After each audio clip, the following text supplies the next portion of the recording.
Revealed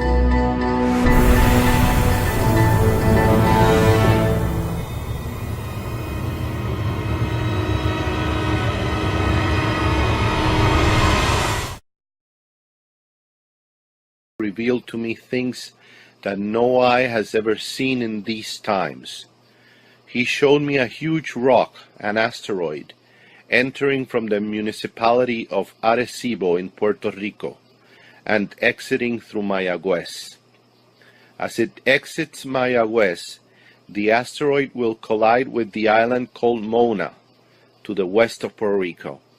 Then the asteroid will enter the ocean and collide with the seismic fault, which will then cause an earthquake of 12 points on the Richter scale. At the same time, this impact will produce a large wave, which will enter the island of Puerto Rico immediately.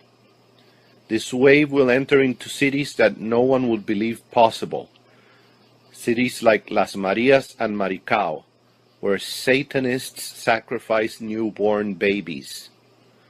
Once this asteroid enters our skies, there will be no time to do anything. There will be nowhere to run.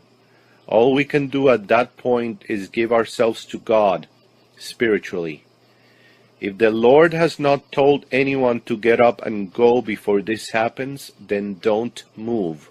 Stay in your home. All we can do is prepare for what's coming.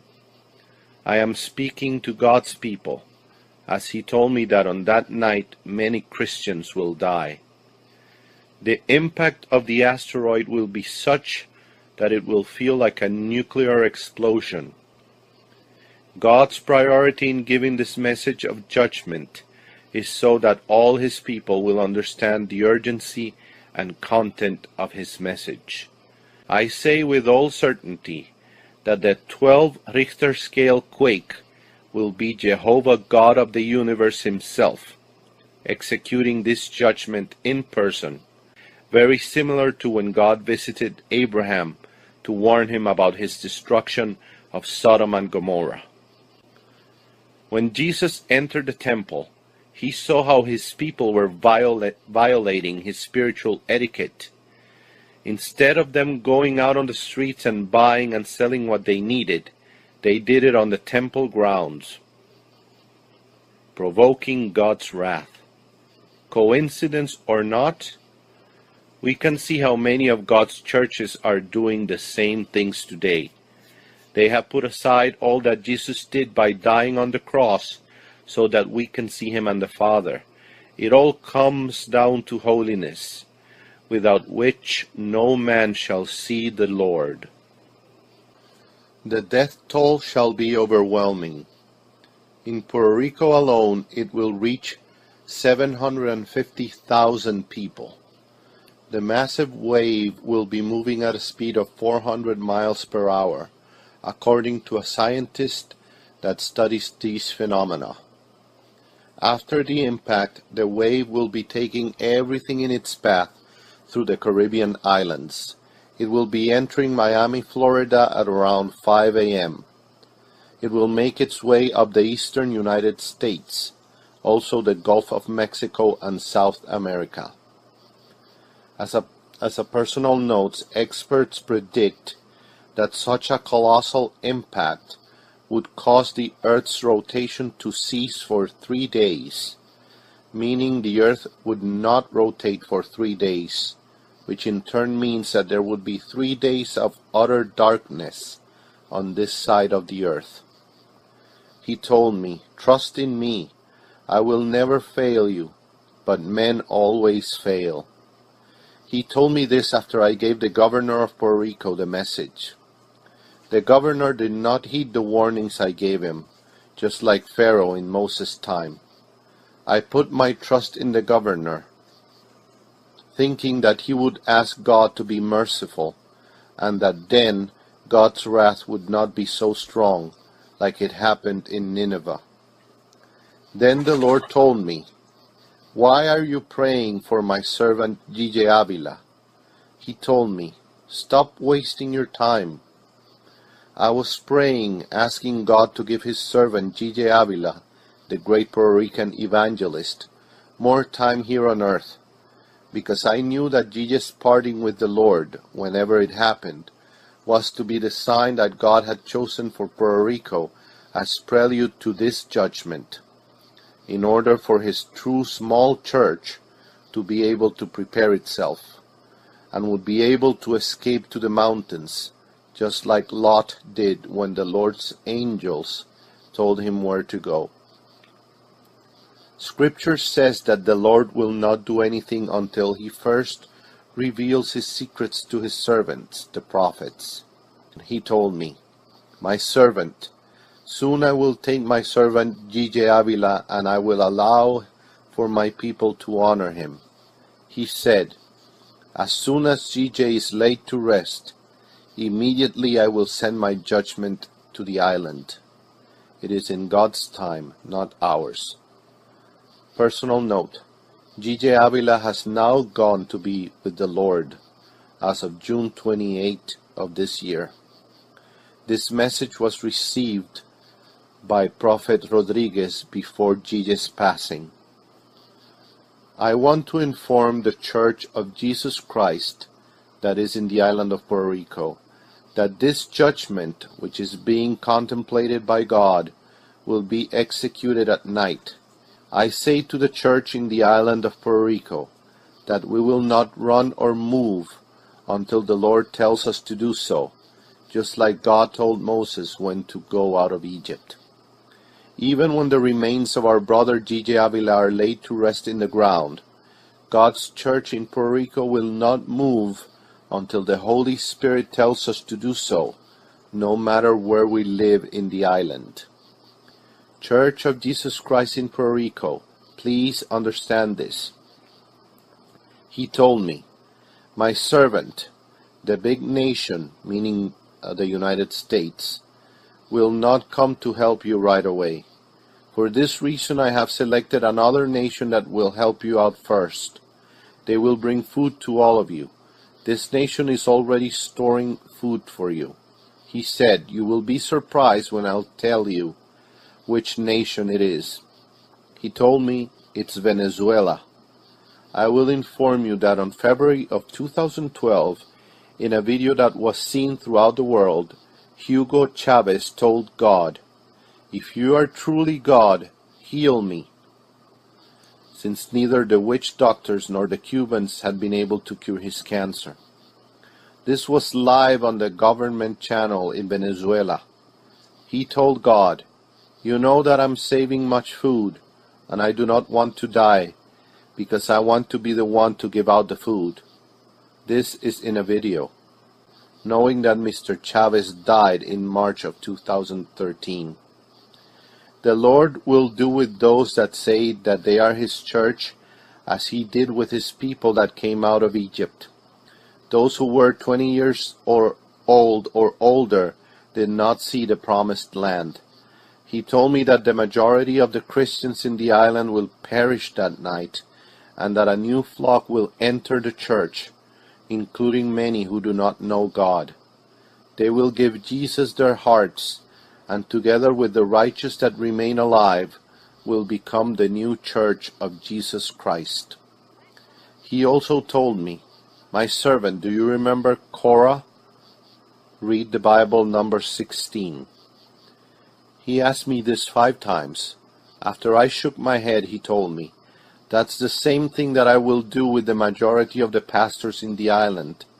While the earthquake is at its peak, I will open the ground, and wherever they are standing they will go alive straight to hell, since they are responsible for this judgment taking place."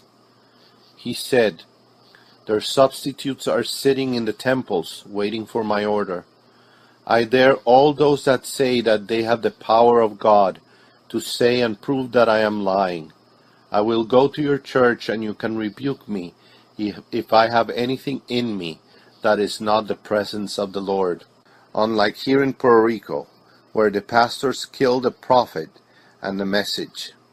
On that night, God will ask the pastor, where is the flock that he gave into their hands?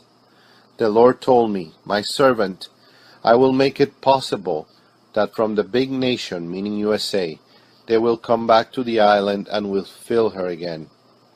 God's church has not realized that we are entering the beginning of birth pangs. In the meantime, the Roman Pope is asking the United Nations to find a man that can take charge of the world's economy. The church wants to go after the world to the point that from the altars they no longer preach that Jesus is coming, since the church leaders have their eyes on other things. Such things are happening that all you see on their weekly church program is information on the youth basketball tournaments, or a field trip, or on such a day the clown will be here, bring the children, or info on the car wash, or dance classes. All of these have replaced the Holy Spirit. Meanwhile, adultery is passing through our churches, fornication, women being abused, and also children, right inside our temples, homosexuals standing in the altars, or youth being one thing inside the church, but outside they are something else. Men and women inside church practicing witchcraft and cursing us. How is it possible that they have thrown out the Holy Spirit? Nowadays, the pastors are the ones who decide what will be done in the church. It is no longer the Word of God that decides.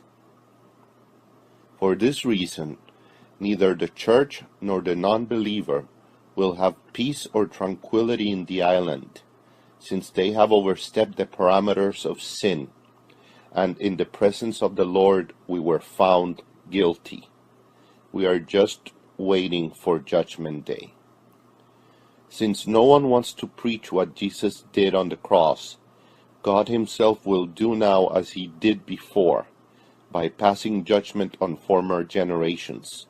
I have said to all that say that today could be the day that the church goes in the rapture, that in this moment the rapture could not take place, since the majority of the church would not make it, due to the church's lack of candidates to go to heaven.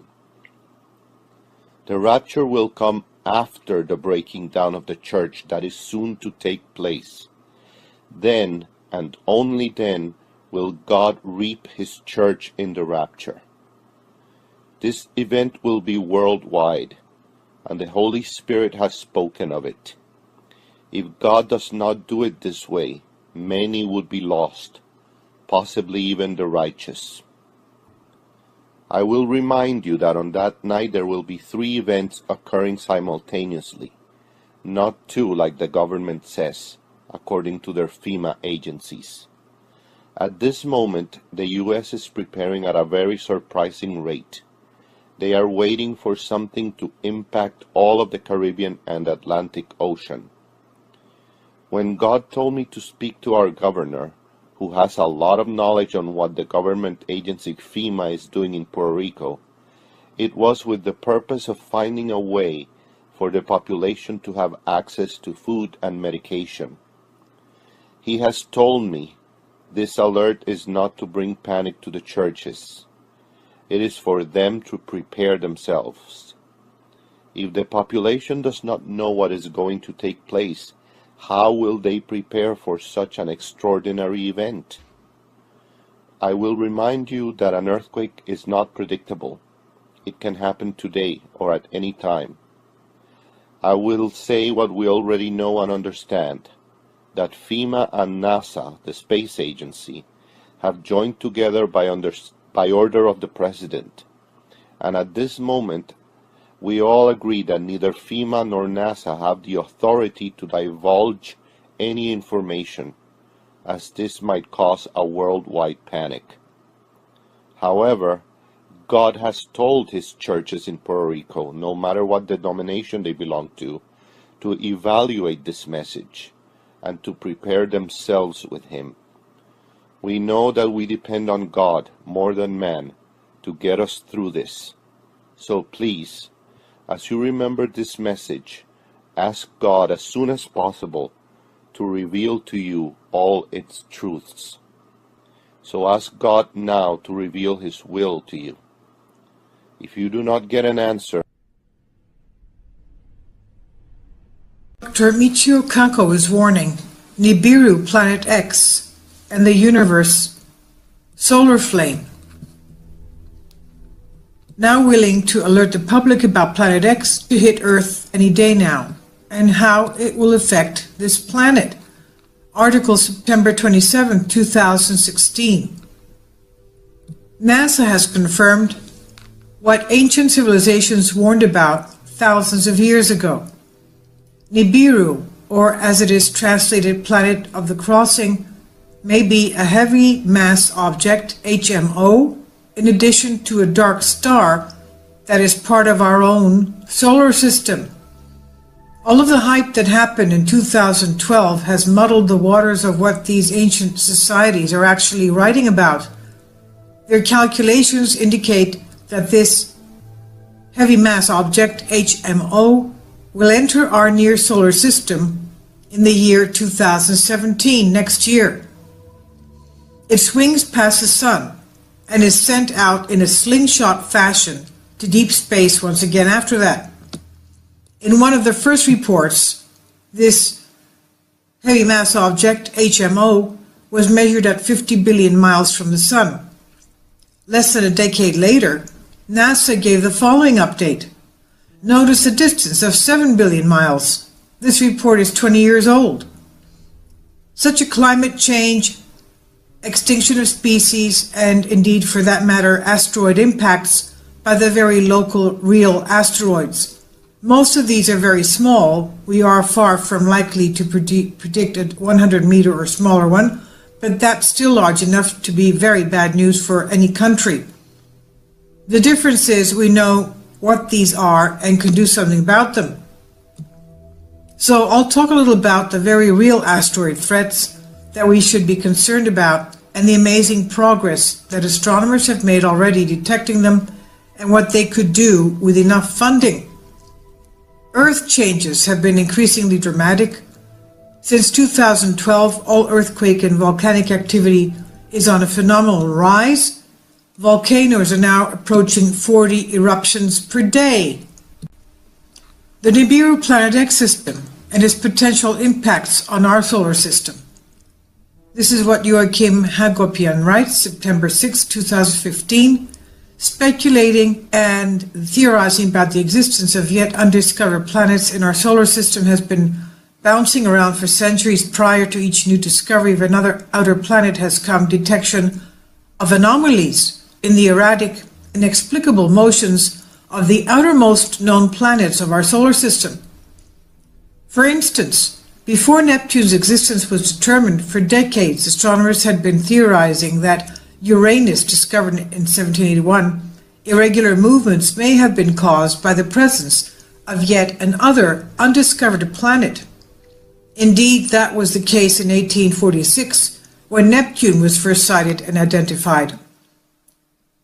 The now dethroned ninth planet, Pluto, discovered in 1930, relegated in 2006 to minor dwarf planet status, and Pluto's later found moon, Charon, were then used to explain the observed wobbles in Uranus and Neptune's respective orbits.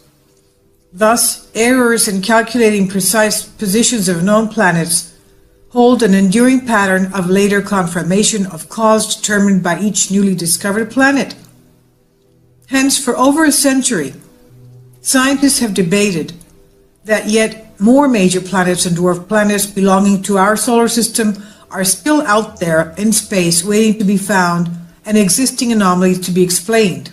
Way back in 1940, Chilean astronomer Carlos Munoz Ferrada predicted accurately that the powers that be would attempt to cover up Planet X when it comes barreling towards the Earth.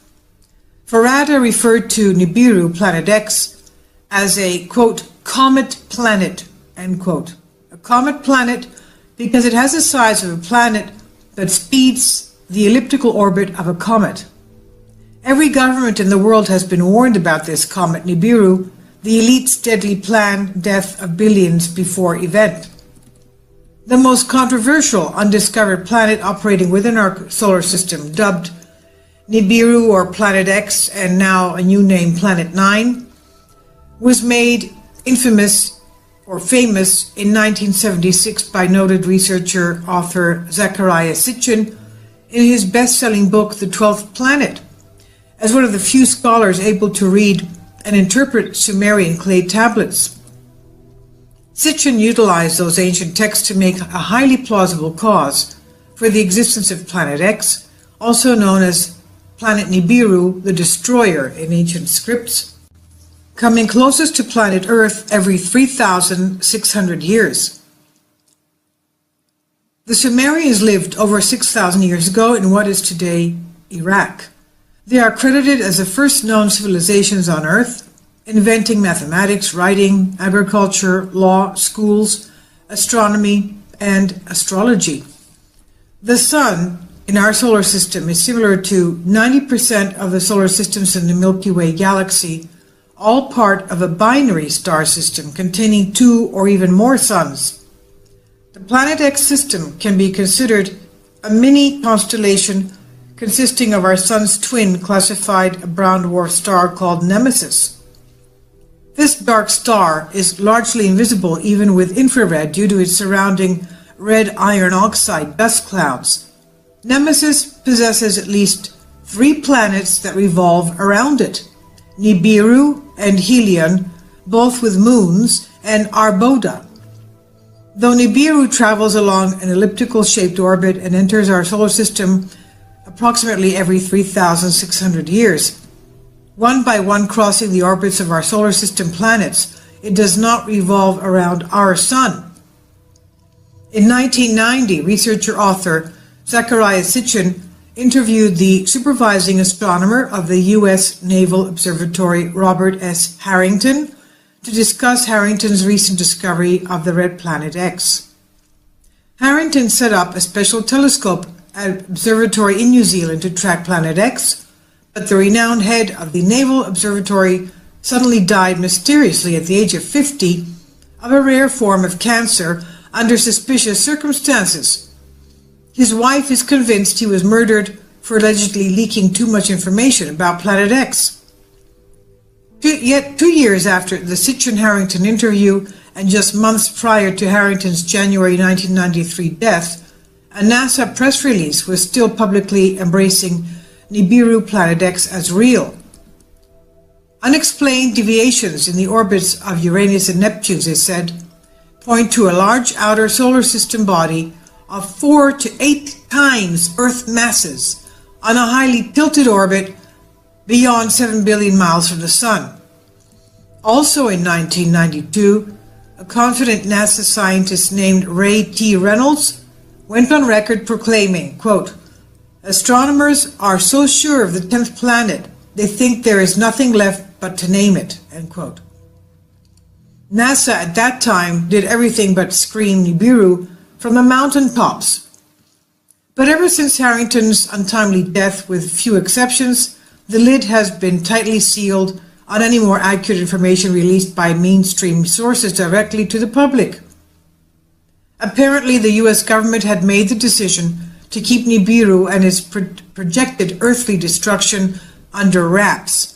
In recent years, the feds have sent out trolls to disseminate information, disinformation, and false propaganda in attempts to debunk any would-be truth-tellers. The elite ensure that hired shills are planted to busily churn out concentrated disinfo campaigns smearing lies to prevent the story that never quite goes away from ever having full disclosure.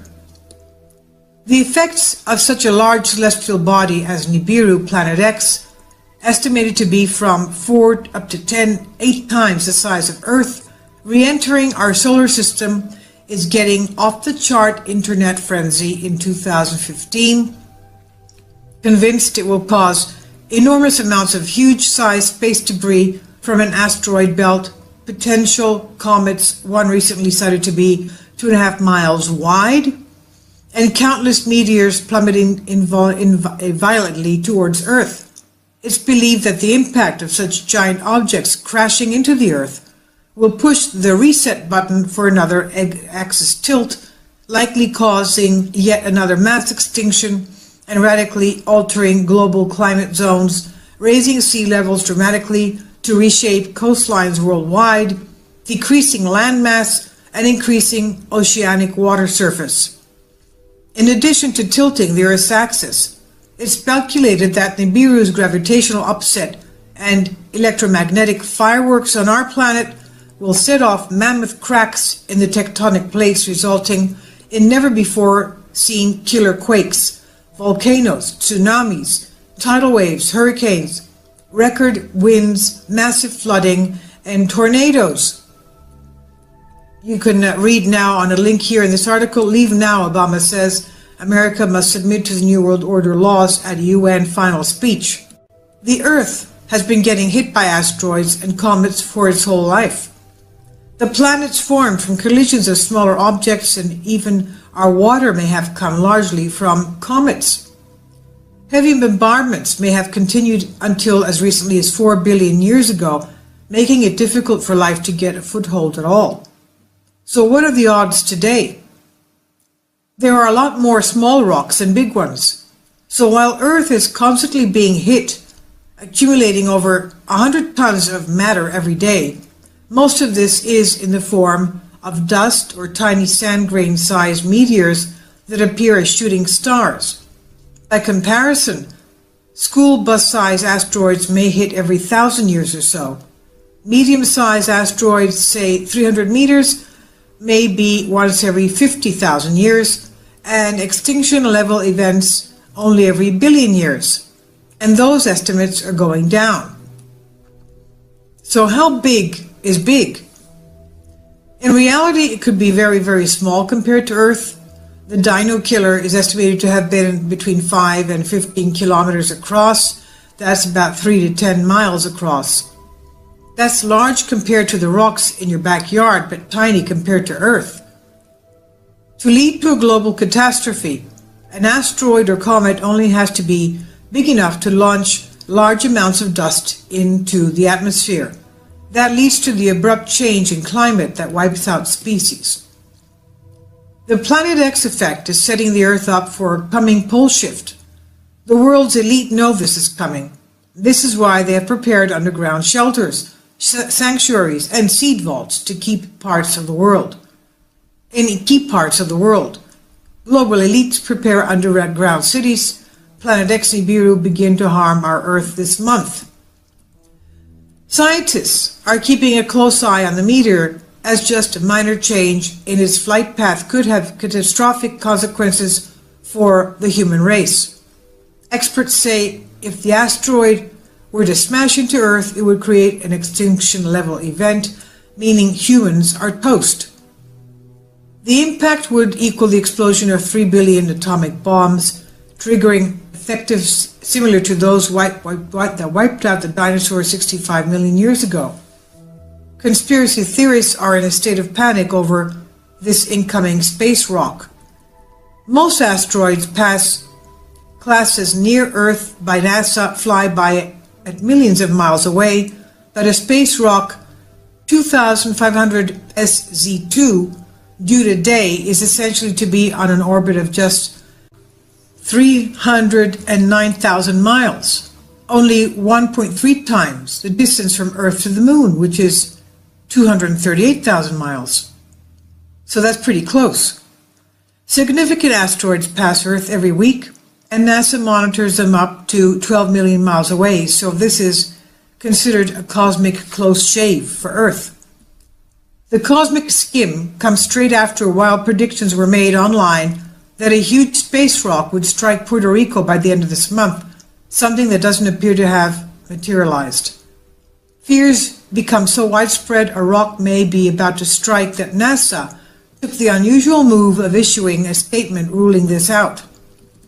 The most unsettling pass was a monster 270-meter space rock called 2012 TT5, one of 6 near-Earth flybys between September 22nd and today, when online doomsday prophets claimed the world could end. What are your feelings about the possibility that we will experience a deep impact in the next 72 hours? Do you think that NASA or the government would warn us, or would they hope it passes without being noticed? Quote, being prepared is a perfect move, always a perfect move towards living an enjoyable life. You need to prepare for both success and failure simultaneously. I'll leave a link below for you for this article and also the video by Dr. Kaku, Nibiru, Planet X, and the Universe.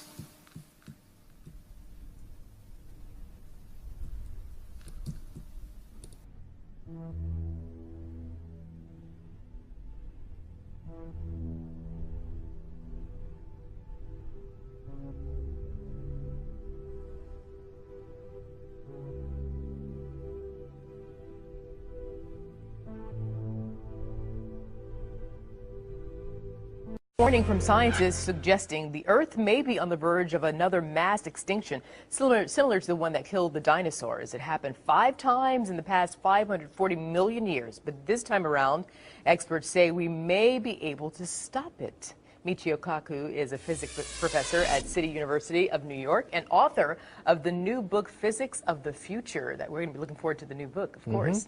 All right, Dr. Kaku, getting right to it. So which species would be most at risk? Well, so far, if you... And it is back in the news again today.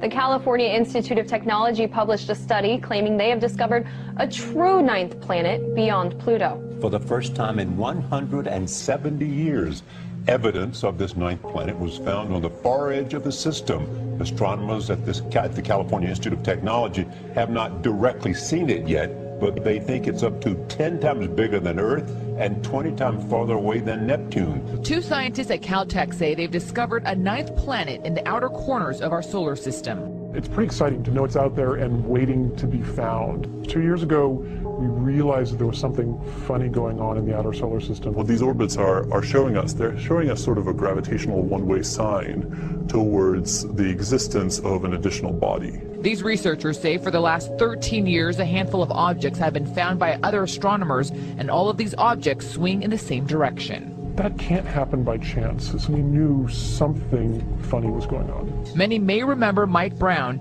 for his role in demoting Pluto as a planet about a decade ago. What's the evidence that it's there? So the evidence is that we can look at objects orbiting around our solar system and figure out why their motions are the way they are, because of the gravitational influences of everything else around. So we looked at a small group of objects newly discovered and realized we couldn't actually completely understand their motion. However, if we insert into the equation about that an object about the size of this planet 9, everything then worked out perfectly.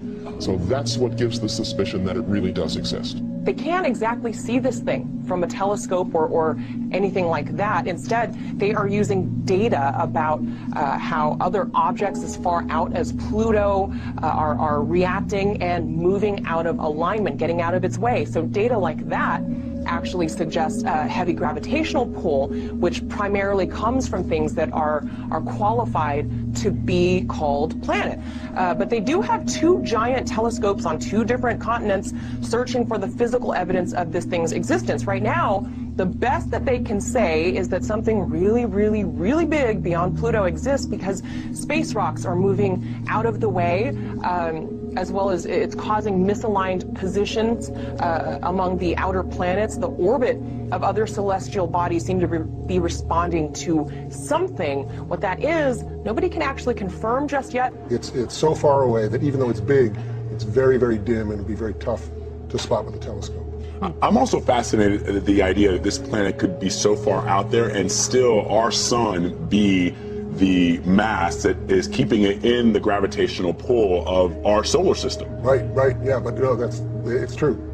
That's incredible. And so there was a thought at one point from scientists that when they thought that there was something beyond Pluto, that it might have been all the massive objects floating in the Kuiper Belt, but it's not.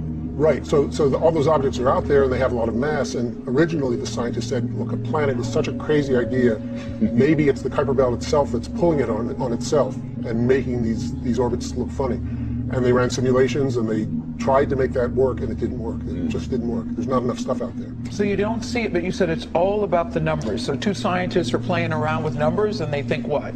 they think, this doesn't add up. Yeah. We need to ask some other folks to take a look at this for us and tell us if we're crazy.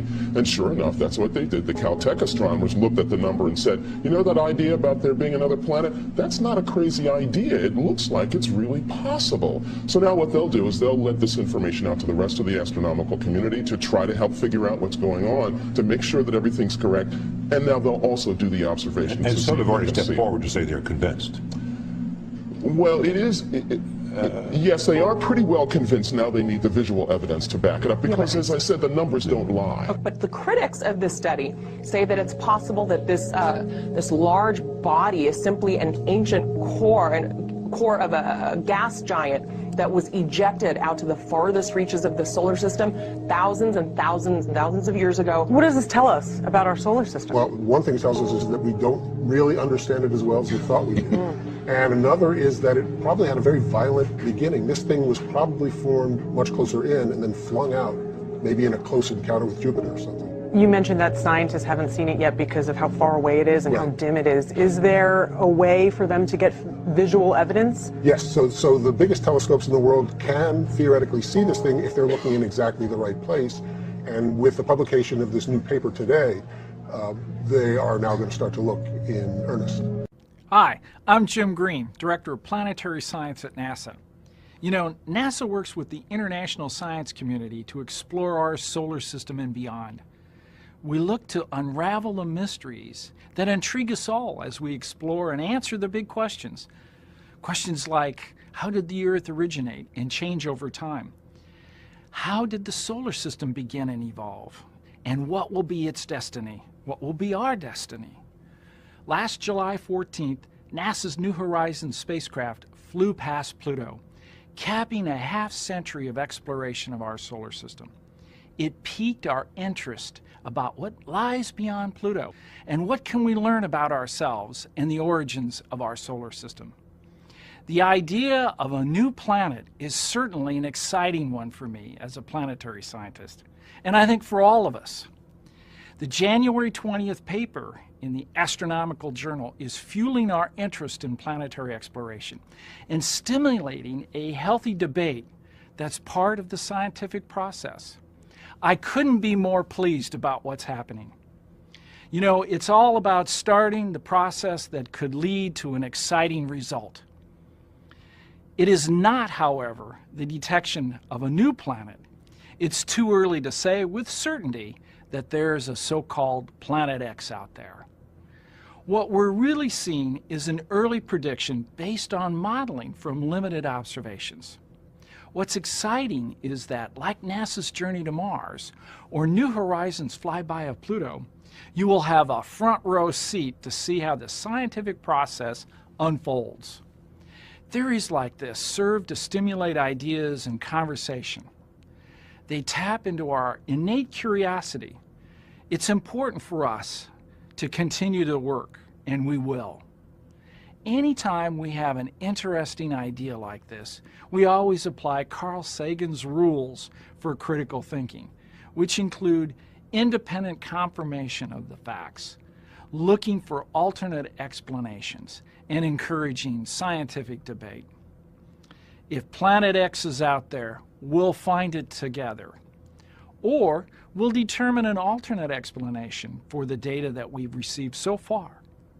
Now, let's go explore. But Batigan and Brown are not the first to claim that they've discovered a new major planet beyond Neptune. In fact, the hunt for Planet X has been on for over a century. But every promising claim has ultimately been shut down by scientists.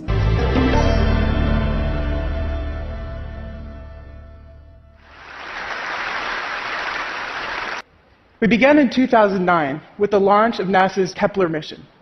Kepler's main scientific objective was to find planets outside of our solar system. It did this by staring at a single field in the sky, this one with all the tiny boxes.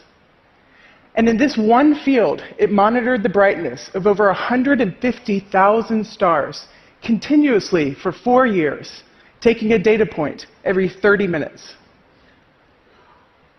It was looking for what astronomers call a transit. This is when the planet's orbit is aligned in our line of sight, just so that the planet crosses in front of a star.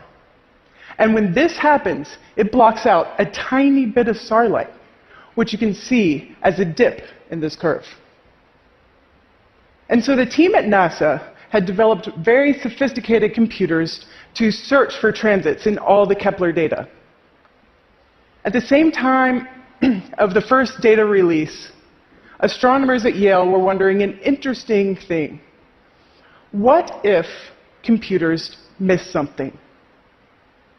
And so we launched the citizen science project called Planet Hunters to have people look at the same data. The human brain has an amazing ability for pattern recognition, sometimes even better than a computer. However, there was a lot of skepticism around this. My colleague, Deborah Fisher, founder of the Planet Hunters project, said that people at the time were saying, "You're crazy. There's no way that a computer will miss a signal." And so it was on, the classic human versus machine gamble. And if we found one planet, we would be thrilled. When I joined the team 4 years ago, we had already found a couple. And today, with the help of over 300,000 science enthusiasts, we have found dozens. And we've also found one of the most mysterious stars in our galaxy. So to understand this, let me show you what a normal transit in Kepler data looks like. On this graph, on the left-hand side, you have the amount of light, and on the bottom is time. The white line is the light just from the star, what astronomers call a light curve. Now, when a planet transits a star, it blocks out a little bit of this light, and the depth of this transit reflects the size of the object itself. And so, for example, let's take Jupiter. Planets don't get much bigger than Jupiter. Jupiter will make a 1% drop in a star's brightness. Earth, on the other hand, is 11 times smaller than Jupiter, and signal is barely visible in the data. So back to our mystery. A few years ago, Planet Hunters were sifting through data looking for transits, and they spotted a mysterious signal coming from the star KIC 8462852. The observations in May of 2009 were the first they spotted, and they started talking about this in the discussion forums. They said an object like Jupiter will make a drop like this in the star's light, but they were also saying it was giant. You see, transits normally only last for a few hours, and this one lasted for almost a week. They were also saying that it looks asymmetric, meaning that instead of the clean U-shaped dip that we saw with Jupiter, it had this strange slope that you can see on the left side. This seemed to indicate that whatever was getting in the way and blocking the starlight was not circular like a planet. There are a few more dips that happened, but for a couple of years, it was pretty quiet. And then, in March of 2011, we see this. The star's light drops by a whole 15%. And this is huge compared to a planet, which would only make a 1% drop. We describe this feature as both smooth and clean. It also is asymmetric, having a gradual dimming that lasts almost a week, and then it snaps right back up to normal in just a matter of days. And again, after this, not much happens. Until February of 2013, things start to get really crazy. There is a huge complex of dips in the light curve that appear, and they last for like 100 days, all the way up into the Kepler mission's end. These dips have variable shapes. Some are very sharp and some are broad, and they also have variable durations. Some last just for a day or two, and some for more than a week. And there's also up and down trends within some of these dips, almost like several independent events were superimposed on top of each other. And at this time, this star drops in its brightness over 20%. This means that whatever is blocking its light has an area of over 1,000 times the area of our planet Earth. This is truly remarkable. And so the citizen scientists, when they saw this, they notified the science team that they found something weird enough that it might be worth following up. And so when the science team looked at it, we're like, yeah, there's probably just something wrong with the data. But we looked really, really, really hard, and the data were good. And so what was happening had to be astrophysical, meaning that something in space was getting in the way and blocking starlight. And so at this point, we set out to learn everything we could about the star to see if we could find any clues to what was going on. And the citizen scientists who helped us in this discovery, they joined along for the ride, watching science in action firsthand. First, somebody said, well, you know, what if this star was actually very young and it still had the cloud of material it was born from surrounding it? And then somebody else said, well, what if the star had already formed planets and two of these planets had collided, similar to the Earth-Moon forming event? Well, both of these theories could explain part of the data, but the difficulties were that the star showed no signs of being young, and there was no glow from any of the material that was heated up by the star's light. And you would expect this if the star was young or if there was a collision and a lot of dust was produced. And so somebody else said, well, how about extraordinary claims require extraordinary evidence? And it is my job, my responsibility as an astronomer, to remind people that alien hypotheses should always be a last resort. Now, I want to tell you a story about that. It involves data from a NASA mission, ordinary people, and one of the most extraordinary stars in our galaxy. A huge swarm of comets that are passing by the star in a very elliptical orbit. Well, it ends up that this is actually consistent with our observations.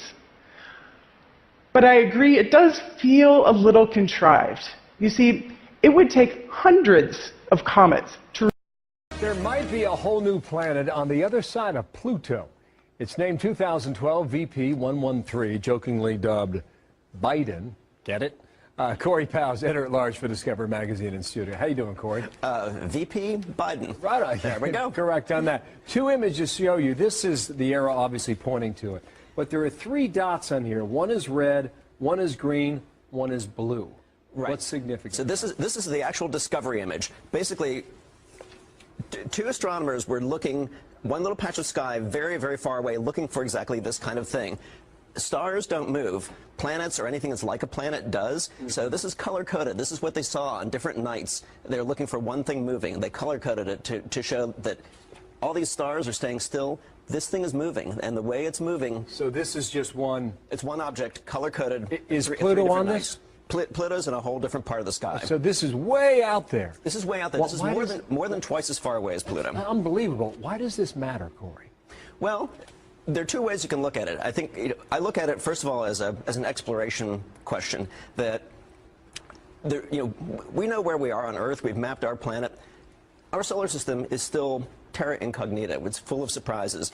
This object is something that astronomers said shouldn't even be there. There's a whole other solar system beyond the planets that we know that are full of these things that are sort of planets, sort of comets. Some of them they call dwarf planets. That's what they're calling this one.